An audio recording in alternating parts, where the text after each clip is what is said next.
How we doing today, guys? Good. You know, I think everybody should have pride in performance.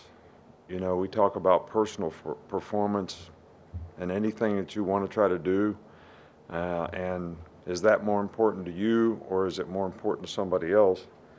But, you know, when you play competitive sports, the other guy's looking at you trying to figure out how am I going to take advantage of beating this guy? And if you have pride in your performance, you're going to make sure you take care of the things that you need to do to play your best. So you learn from past experiences, you improve, and you actually gain confidence in the way you practice and the way you do things. And it fortunately helps you play better and stay focused in, you know, the critical time in a game, in big games. So that's something that we're trying to get our players to really stay focused on is, you know, personal performance. How can I achieve and play a little bit better? How can I prepare for the game a little bit better? How can I have the mental practice from here to there to be able to eliminate mental errors, eliminate assignment errors so that nobody's going to be able to come in and say, we were able to take advantage of this particular person so that you can have success. So, you know, that's really important. I think atmosphere and environment in this game, fans, their energy and enthusiasm really can have an impact on a game like this. You impact the offense, their ability to check, their ability to communicate, sometimes get the snap count right. So I think the fans being in this game can, you know, create not only positive energy for our team, which we certainly appreciate, and I know the players appreciate, but also make it more difficult for the other team to operate, you know, when they have the ball. So I think, you know, that energy and enthusiasm is really important too. So in Austin, look, you know, you didn't ask a bad question the other night. I just didn't answer it very well. And, you know, when a guy plays well in a game at any position, it should help his confidence and it should help him perform better in the future. But I do think that every player, you know, has to understand that just because I played well, I still want to try to improve the few things that I could have done better. And I think if a person keeps that mindset, then they're always improving, all right, because you're never satisfied and you're always trying to do better. And you don't let complacency creep into your game. And that certainly hasn't happened with Jalen. So, you know, hopefully the confidence that he gained in this game will certainly help him to continue to play, you know, better and better in the future. That's what we hope for as coaches. That's what we try to encourage him to do. So, and that should have been my answer the other night. Start with Nick. What stands out about Texas's offensive line and what they do up front?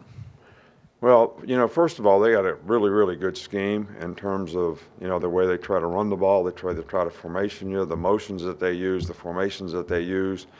And, you know, their offensive line does a good job of getting a hat on a hat. They're big. They can play physical. They're athletic. They're pretty good pass blockers. So they're just a good all-around group, and they have plenty of experience.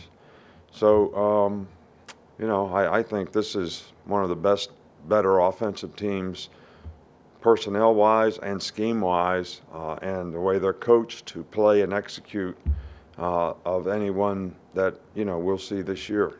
Go front here with Kennington.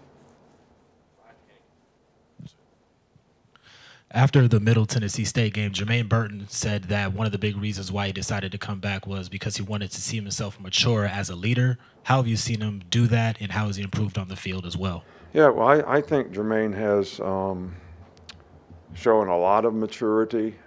And, you know, I think the big thing we've tried to emphasize with all of our players and with Jermaine as well, you know, who you are off the field sort of carries over into who you are on the field. So if you can be responsible and accountable to do things off the field, whether it's go to class, see a tutor, whatever it is, then that's going to create the right habits for you to do the right thing on the field.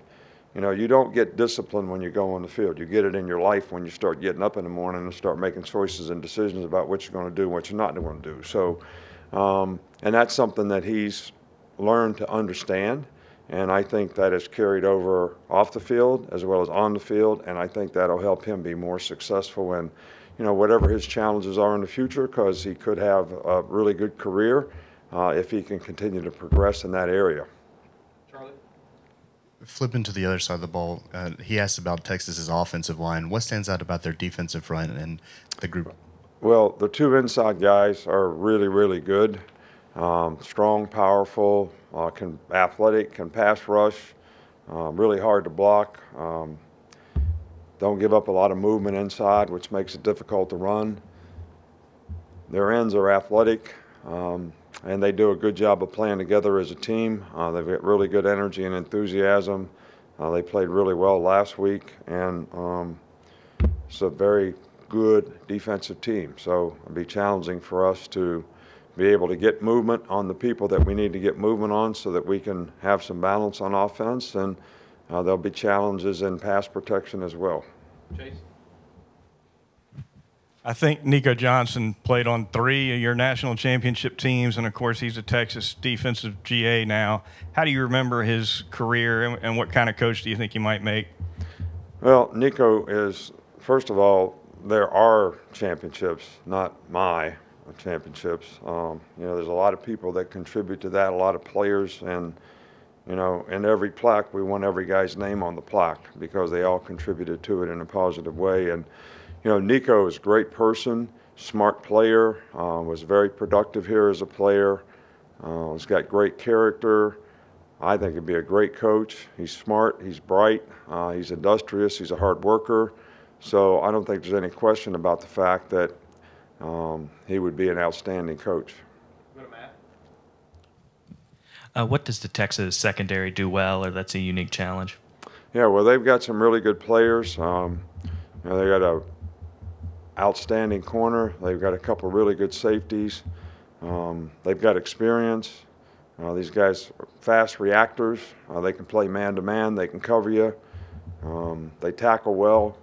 They can play the ball. And they're good man-to-man players. So, those 3 factors in the secondary are always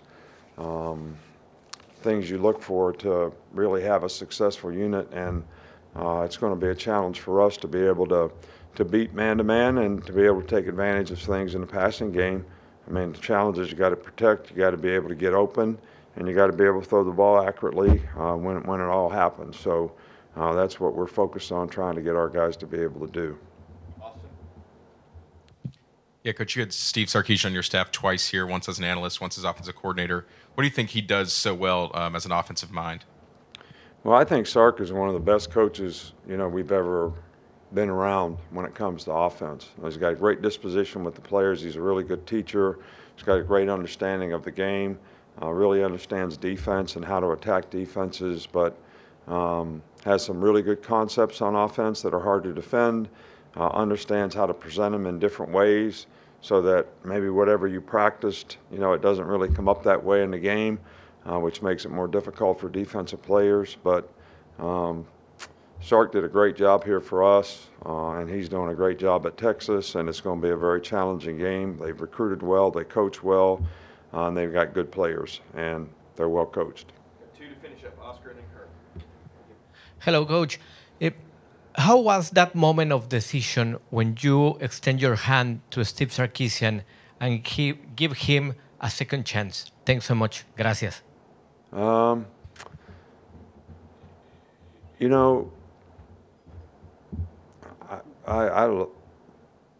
like giving people second chances.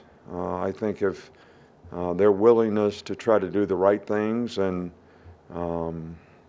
whatever their mistakes were, they're trying to fix it and look for an opportunity. And geez, when Sark was here the first time, he did such a good job. There was no question about the fact that we'd love to have him back a second time. He represented the program well. He's first class in every way. So I'm glad that I gave him a second chance. I'm glad that he came here as, whether it was an analyst or whatever, proved that he could do a good job. And went on to Atlanta to be the coordinator and, came back here to be the coordinator. So, did great. One last one with Kirk. Yes, Coach, we hear this a lot when you're coaching against someone that's been here, like Sark, about the advantage that that coach may have. And I wonder if that's a two-way street, that it's some advantage to you to coach against someone that's been on your staff, or two, and more likely, I think, that it never comes up I in guess the preparation question or would games. be is, does somebody else know more about what we know than what they know? I mean, yeah, is it an advantage to the other guy that he knows what we do? But we also know what they do. So I don't know how you put that on a scale and say that it's more advantageous to one person than the other. We always try to focus on what we got to do with our players, try to get them to play good and not really worry too much about, the other guys. But, there could be some terminology things that if you don't change it up, they might be able to take advantage of. And I think we're aware of those things and trying to make sure that we don't give them any advantages. But I think it kind of goes both ways. Thanks, Coach. All right, thank you.